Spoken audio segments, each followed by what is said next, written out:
গুৱাহাটীৰ ৰাইজে এই অভিনৱ বিহু চাব বিচাৰে তেওঁলোকক মই আহ্বান জনাম যে 11, 12 আৰু 13 আমি ৰাইজৰ বাবে সৰুসজাই ষ্টেডিয়াম মুকলি কৰি ৰাখিম সন্ধিয়া 4:30 বজাৰ পৰা 6:30 বজালৈকে আমাৰ বিহুৱা আৰু বিহুৱতীসকলে 3 বাৰ এই সময়ছোৱাৰ ভিতৰত বিহু নৃত্য প্ৰদৰ্শন কৰিব সাংবাদিক বন্ধুসকলে হওক বা গুৱাহাটীৰ ৰাইজে হওক তিনিওটা দিন 4:30টাৰ পৰা 6:30লৈ শংকৰদেৱ কলাক্ষেত্ৰ সৰুসজাই ষ্টেডিয়ামত তেওঁলোকে গেলাৰীৰ পৰা বিহু নৃত্য উপভোগ কৰিব পাৰিব যিসকলে আগ্ৰহ কৰে আৰু যিসকলে একচুৱেল অনুষ্ঠান চাব খোজে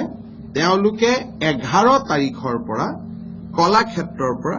তেওঁলোকৰ পাছ তেওঁলোকে সংগ্ৰহ কৰিব পাৰিব বিহু আৰু বিহুৱতী আৰু বিহুৱাসকল 10 তাৰিখে গধূলি গুৱাহাটীলৈ আহি পাব কামৰূপ জিলা প্ৰশাসনে গুৱাহাটীৰ বিভিন্ন হোটেলত তেখেতসকলক ৰখাৰ ব্যৱস্থা কৰিছে প্ৰতিদিনে ৰাতিপুৱা তেখেতসকলে ড্ৰেছ ৰিহাৰ্চেলৰ কাৰণে সৰুসজাই ষ্টেডিয়ামত উপস্থিত হ'ব গধূলিলৈ ড্ৰেছ ৰিহাৰ্চেল কৰিব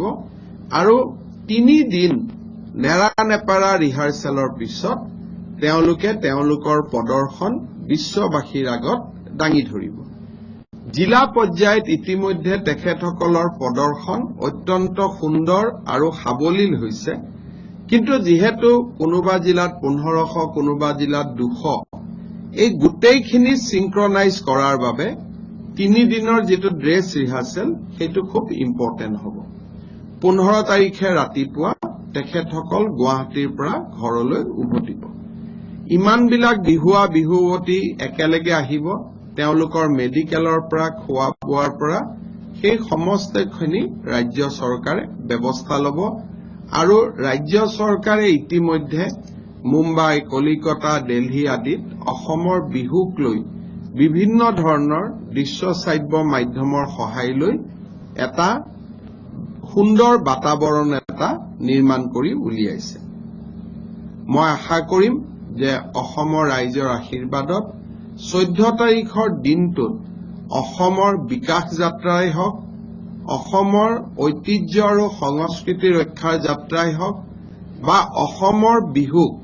বিশ্ব দৰবাৰলৈ লৈ যোৱাৰ ক্ষেত্ৰতে হওক এটা অনন্য আৰু অভিনৱ দিন হৈ ৰৈ যাব